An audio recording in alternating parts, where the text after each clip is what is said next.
Bueno, pues para continuar con este tema y sobre todo en el análisis de todo lo que se vivió y se vive y se vivirá seguramente en los próximos días, aquí está nuestro colaborador y además pluma de esta casa editorial, Gabriel Guerra. ¿Cómo estás? Sofía, ¿cómo estás? Muy buenas noches. Buenas Muy noches. entretenido.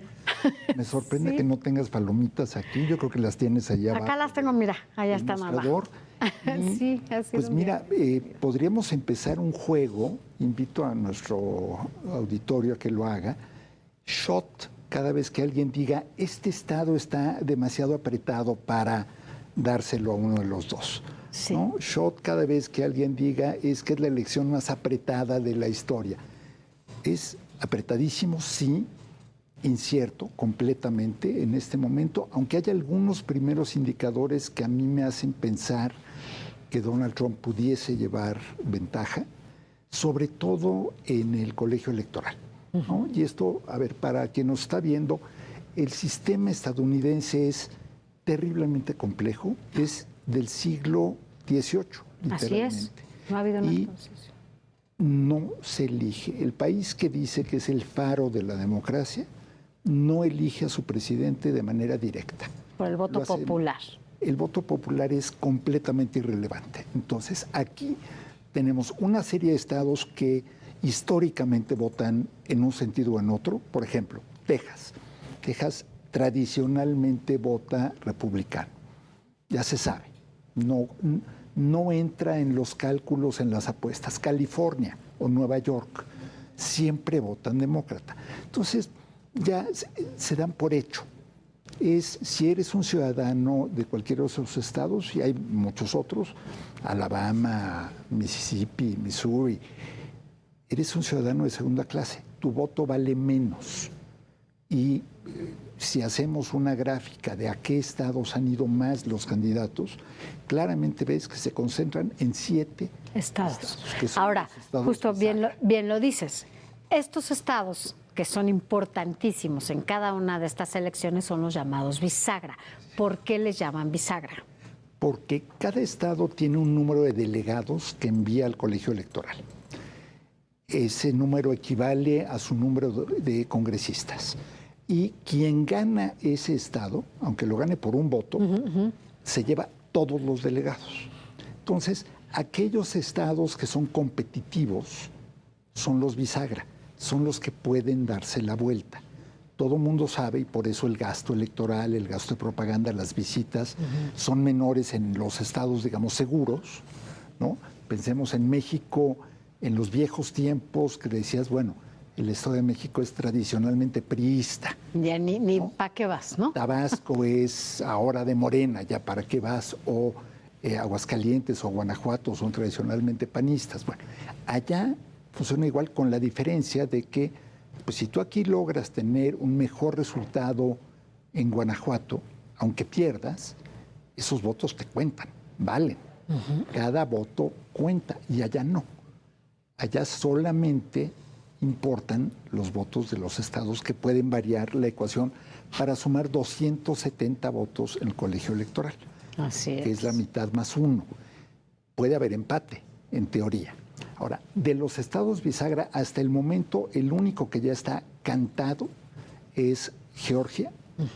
Todo indica, no hay resultados oficiales, pero todo indica la ventaja de Trump es amplia, cómoda, pero los demás están todavía en el aire. Pensilvania es importantísimo y se están peleando ahorita a muerte. Te contaba antes de entrar al aire, Donald Trump ya salió a denunciar fraude en Filadelfia. Dijo que ya iba la policía en camino y rápidamente le contestó el comisionado de la ciudad y el fiscal del estado. Le dijeron, aquí los únicos reportes de fraude son los de usted, señor. Y si no los documenta, van a ser solamente aire caliente. Le contestaron muy fuerte. Y mira que uno de estos dos funcionarios es republicano, o sea, no es un tema partidista. Falta Nevada.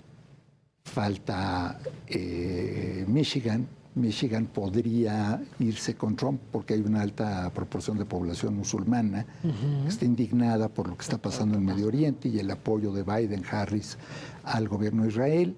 Entonces, todavía hay incertidumbre, pero, digamos, el mapa ahorita se está pintando más de rojo las tendencias son más de rojo y, para terminar de confundir a todo el mundo, aquí rojo es derecha. Rojos son los republicanos. Y los azules son los demócratas, ¿no? Que es Sí. Kamala Harris. Ahora, ¿cuál es? Tú probablemente tienes una preferencia, yo tengo una preferencia, no vamos a aburrir al público con eso, pero ¿cuál es el peor y cuál es el mejor escenario, digamos, para Estados Unidos y para la región? El peor escenario es una elección tan cerrada que alguno de los dos decida judicializarla. Que esto se vaya a tribunales, que esto puede llegar a la Suprema Corte, que haya violencia. Los partidarios de Trump están preparados mentalmente desde hace tiempo para que él denuncie el fraude. Y de hecho, una encuesta muy interesante de Pew Research, que es yo creo que la encuestadora más seria, no de preferencias, sino de temas sociales allá, dice que solamente un 20% de los simpatizantes de Trump cree que los votos anticipados o por correo se van a contar bien. Ok, o sea, no hay confianza en eso. Hay muy poca confianza en una parte que es crucial. 80 millones de estadounidenses votaron anticipadamente o por correo. Si tú descalificas esos votos o los cuestionas de entrada, tienes ya el argumento hecho para cantar fraude. Claro. Y eso sí sería muy grave. Yo creo que si sucediera eso sería mucho más grave que en el 2020. 2020 al final tuviste un puñado de gente salvaje dispuesta a asaltar el Capitolio, pero no organizados debidamente, por fortuna. Esta vez están mucho mejor organizados los grupos ultra. Y ahí puede haber, claro, no es lo mismo que esté el presidente desde la Casa Blanca incitando. Exacto, porque él estaba, ¿no?, ahí adentro. Era otro escenario. Era otro escenario, pero aún así hay ese riesgo. Y para México, al final, mira, hay quien dice que ya alguna vez capoteamos a Trump. Sí. Es cierto, pero yo no sé si este Trump es el mismo. Es decir, yo no sé si decir que una vez lidiaste con un criminal quiere decir que se te aparece Jack el Destripador y dices, sí, ya una vez lidié con un criminal. Este Trump viene recargado, viene muy enojado, viene con mucho ánimo de venganza contra sus enemigos políticos. Sí, ya viene con un resentimiento, ¿no? Exacto. Que ya sabemos cuándo se va. Y su discurso anti-México es más discurso de campaña. Y una cosa muy interesante, Sofía, que es muy impopular decirlo, pero es cierto. Hace 4 años, el entonces presidente López Obrador se tardó en reconocer la victoria de Biden, lo recordarás. Sí, perfecto. Muchos lo criticamos, pero tal vez en el fondo tuvo razón, porque ahora Trump actúa como que le debiera un favor. Y ha sido relativamente cordial con López Obrador y con la presidenta Sheinbaum. Ayer que lanzó la amenaza de los aranceles, dijo, la presidenta, de quien me dicen que es muy buena persona. Y Trump no acostumbra a decir esas cosas. Entonces, vamos a ver, yo creo que al final, esta teoría de que si nos va mejor con republicanos o demócratas, al final nos va mejor cuando hacemos las cosas bien nosotros. Porque Estados Unidos, hay un viejo refrán que dice que Estados Unidos no tiene amigos, tiene intereses.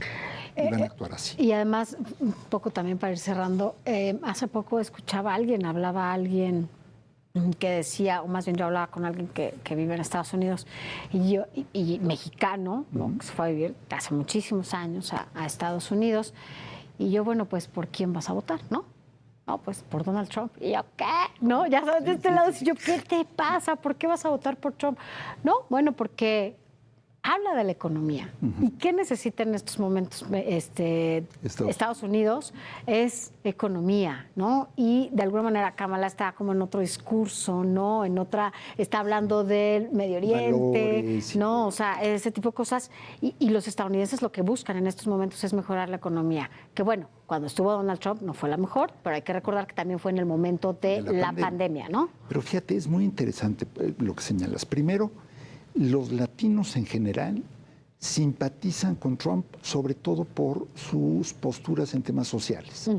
Aborto, uniones del mismo sexo, derechos LGBTQ, etc. el latino es más como católico, es más tradicionalista. Conservador. Por otro lado, tanto a Obama como a Biden les falló la narrativa de la economía. En números fríos, los números de Obama fueron espectaculares, sobre todo después de la recesión que enfrentó, Sí. pero nunca lo logró transmitir y perdió su segunda reelección, que era la candidatura de Hillary. Y Biden, sus números tampoco son malos, pero no lo ha logrado transmitir. Entonces queda esta percepción de que la inflación es terrible, que hay una crisis económica. No hay tal en realidad, pero la percepción, decía James Carville, un asesor demócrata, es la economía, estúpido. Esa fue su frase en la campaña de Clinton.